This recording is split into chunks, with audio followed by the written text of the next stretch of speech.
최근 원자재 가격이 급등하면서 풍산과 고려아연 같은 종목들도 주가가 많이 올랐는데요. 풍산은 이제 구리 가격과 관련이 깊죠. 구리값이 연말까지 계속 상승 랠리를 이어갈 거다, 뭐 이런 전망도 나오는데요. 여기에 대해서는 어떻게 생각을 하실까요? 네. 구리라는 이제는 아이템이 비철금속들 가운데서 가장 중장기 수급 전망이 좋은 아이템입니다. 타이트하다라는 것이고요.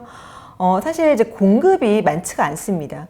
기본적으로 이제 광산 사이클상 지금 이제 신규 광산이 들어오는 게 굉장히 제한적이었기 때문에 공급이 많이 늘지 않을 것이다라고 전망을 하고 있는데, 반면 수요는 뭐 인프라 투자를 지금 각국 정부에서 추진을 하고 있잖아요. 그래서 전통적인 인프라 투자 향으로도 늘 거고, 앞으로 이제는 전기차나 아니면 재생에너지 이런 이제 그린 인프라 쪽으로 수요가 기존보다도 한 4배 가량 폭증할 수 있다라고 전망이 되고 있는 아이템이기 때문에 앞으로의 이제 그림이 굉장히 좋은 아이템이라고 할 수 있죠.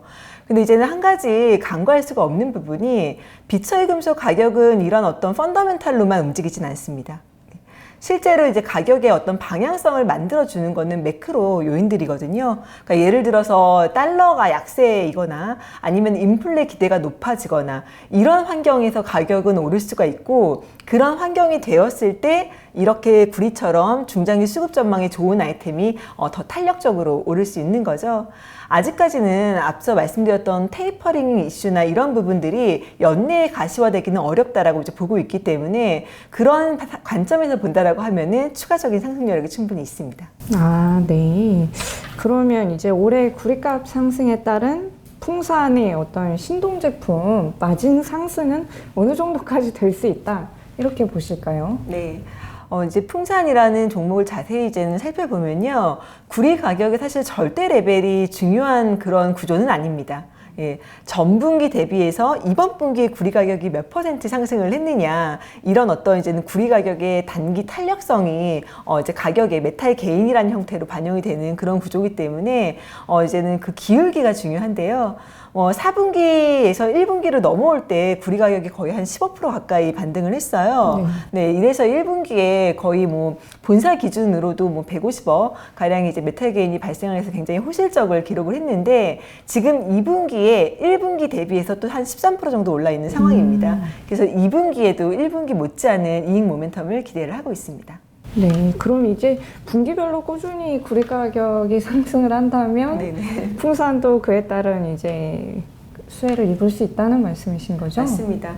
지금 하반기는 일단 저희는 좀 보수적으로 구리 가격의 변동성이 크지 않다라고 지금 가정을 하고 있는데요. 그런 이제는 가정을 하고서라도 지금 이제는 멀티플이 PER이 뭐 지금 8배 밑에 있기 때문에 아직은 이제 싼 구간이라고 보고 있습니다. 포스코 같은 철강 업체도 그렇고 풍산 같은 이제 원자재 관련 업체도 그렇고 왜 이렇게 퍼가 낮은 건가요? 멀티플이 사실은 낮지는 않은 섹터예요. 그런데 아까 말씀드렸던 것처럼 이제는 메탈 가격이 한번 반등을 하기 시작을 하면은 그에 따른 이익 탄력도가 굉장히 높은 게 바로 이 시클리컬 산업입니다. 그렇기 때문에 최근에 메탈 가격을 반영해서 수익 추정치가 가파르게 올라오면서 멀티플이 내려온 그런 상황인 거죠.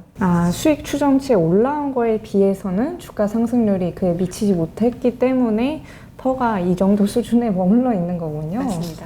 풍산은 사실 이제 방산 산업도 영위를 하고 있잖아요. 1분기 방산 부문 매출액은 급감한 걸로 알고 있는데, 이 매출 급감 원인과 향후 풍산의 방산 산업 전망은 어떻게 보실까요? 네, 1분기에 이제는 방산 매출이 전반적으로는 굉장히 좀 부진했는데요. 이 부분은 이제 수출과 내수를 좀 쪼개놓고 볼 필요가 있습니다. 수출은 생각보다는 견조했습니다. 사실 이제 수출이라고 하면은 미주양 스포츠탄 시장을 이제 의미를 하는데요. 지난해 미국의 대선을 앞두고서는 이쪽 수요가 이제 폭발을 했다가 대선이 끝나면 이게 이제는 사그라들면 어떡하나 걱정을 많이 했거든요. 그럼에도 불구하고 굉장히 견조한 실적을 기록을 했습니다. 그러니까 단순히 미국의 지금 이제는 총알 수요가 대선하고 관련성이 이제 크지 않았다라는 거를 좀 보여주고 있는 거고요. 전반적으로 좀 안타까운 이야기지만 좀 미국의 어떤 사회적인 불안 요인이 큰 상황인 것 같아요. 하지만 이제 1분기에 부진했던 부분은 바로 내수 부분이었고요.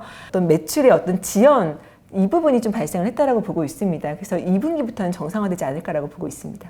제가 알기로 이제 풍사는 고강도 단자 소재, 뭐 바이오, 메디코퍼 같은 이제 신도흥 사업 부문에서 신규 사업을 펼치고 있더라고요. 이 신규 사업 성장성은 어느 정도로 조금 보실까요? 네. 물론 이제는 꾸준하게 신성장 동력을 좀 찾고 있는 그런 상황이고요.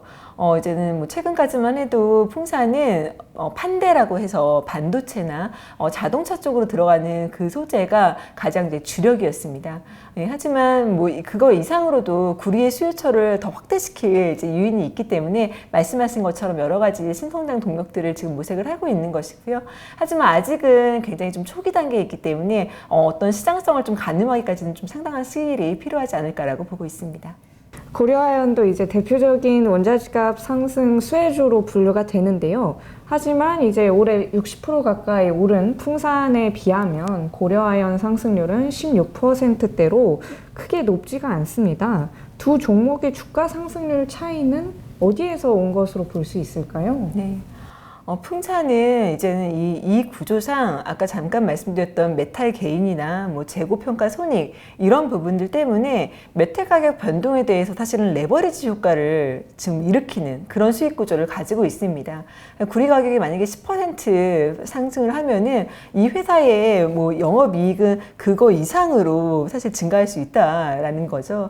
하지만 고려아연은 반대로 여러 가지 해지 기제들을 가지고 있기 때문에 아연 가격이 10%가 오르던 10%가 빠지던 영업이익은 굉장히 좀 안정적인 수준을 유지를 하는 그런 구조를 가지고 있거든요. 굉장히 좋은 회사입니다.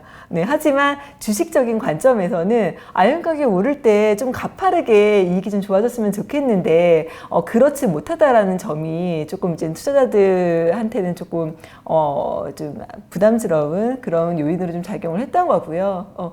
그래서 사실 상대적으로 이 섹터 안에서 올해 예상되는 이익 성장률이 좀 제한적인 종목이기 때문에 사실 이제 주가가 많이 못 오른 데에는 이유가 있다라고 좀 보고 있습니다. 네. 그럼 고려아연이 이렇게 아연 가격 급등할 때 영업이익에 크게 뭐 변동사항이 없는 이유가 뭔가요? 네, 기본적으로 메탈 가격이 이제 상승을 하면은 프리메탈이라고 하는 그 수익이 이제 좋아지거든요. 그 부분은 굉장히 탄력적일 수 있는데 기본적으로 아연 재련사기 때문에 아연 재련 수수료라고 하는 중요한 또 수익원이 따로 있습니다. 그런데 이 재련 수수료 저희가 보통 이제는 트리트먼트 차지라고 해서 TC라고 부르는데요. 이 TC랑 메탈 가격이 반비례할 가능성이 굉장히 높다라는 특징을 가지고 있어요. 실제로 올해 TC는 이제는 지난해 대비해서 한 100불가량, 톤당 100불가량 지금 급락해 있는 상황입니다. 그렇기 때문에 아연 가격 상승으로 인한 프리메탈 증가분이 이 재련 수수료 수익 감축으로 좀 상쇄되는 그런 상황인 거죠. 네. 사실 이제 올해 아연 재련 수수료가 계속 떨어질 거다 이런 전망도 나오잖아요. 재련 수수료 하락 이유와 이에 따른 고려아연 실적 전망은 어떻게 보실까요? 네, 기본적으로 이 재련 수수료라는 거는 광산업계와 재련업계의 지금 헤게모니 그게 어느 쪽에 있느냐를 잘 보여주는 것이고요. 사실 재련 수수료가 떨어진다라는 거는 광산 쪽의 파워가 세졌다라는 것을 의미합니다. 그만큼 이제는 광산 쪽에서 생산량이 잘 늘지 않는다라는 것이고요. 지난해부터 이 팬데믹으로 사실은 많은 광산들이 조업 차질을 겪고 있는 상황입니다. 아연도 대표적으로 이제 그런 이유 때문에 생산량이 늘어날 거라고 예상을 하고 있었는데 늘어나지 못했던 그런 아이템이고요. 그래서 이제 올해 이제 TC는 하락을 했습니다. 하지만 이제 앞으로 팬데믹 타격으로부터 점점 이제 벗어날 것이기 때문에 생산은 정상화될 것이고 아마도 내년 정도가 되면 TC는 다시 반등하지 않을까라고 보고 있습니다. 네, 그래도 긍정적인 실적 전망이 예상된다 이런 말씀이시군요. 고려아연이 사실 이제 1분기에 어닝 서프라이즈를 달성을 했잖아요. 그럼에도 불구하고 호실적의 배경에는 무엇이 있었다고 볼 수 있을까요? 네, 기본적으로 이제 메탈 가격이 굉장히 생각보다 강했던 그런 분기이고요. 1분기까지는 사실은 아까 말씀드렸던 떨어진 TC에 적용을 받지 않습니다. 예, 이 재련 수수료 벤치마크 협상은 보통 이제는 한 3월에서 5월 사이에 진행이 되고 2분기부터 그것이 이제 반영이 되기 때문에 1분기는 재련 수수료 수익은 안정적이고 메탈 가격은 상승했던 그런 분기라고 할 수 있는 거죠. 그러면 이제 마지막으로 대표적으로 고려아연의 중장기적인 투자 포인트는 어디에 있다고 볼 수 있을까요? 네. 고려아연은 지금 이제 신성장 동력을 모색을 하고 있습니다. 아까 말씀하셨던 이제 풍산보다는 조금 더 좀 실질적인 그런 어떤 사업을 진행을 하고 있고요. 바로 이제 동박 사업이죠. 2차 전지 배터리의 가장 이제 중요한 소재 중에 하나인 동박 사업을 지금 이제 추진을 하고 있고, 지금 생산 설비를 짓고 있는데, 이게 2022년 10월 달에 완공 예정입니다. 아시다시피 지금 시장에는 이제 동박 사업자들이 있습니다. 그럼에도 불구하고 후발주자인 고려아연이 이걸 잘할 수가 있느냐, 이 부분에 대해서 지금 이제는 투자자분들이 굉장히 좀 관심을 많이 가지고 계시는데요. 아무래도 여러 가지 좀 메리트들이 있기 때문에 좀 자신감을 좀 가지고 있지 않나라고 이제 보고 있습니다. 뭐 대표적으로 고려아연은 이제는 그 동박을 만드는 주요 원소재인 바로 동, 구리와 그리고 황산을 지금 자체적으로 조달할 수 있는 능력을 가지고 있습니다. 아연을 재련하는 과정에서 부산물로 이 동이 생산이 되거든요. 네.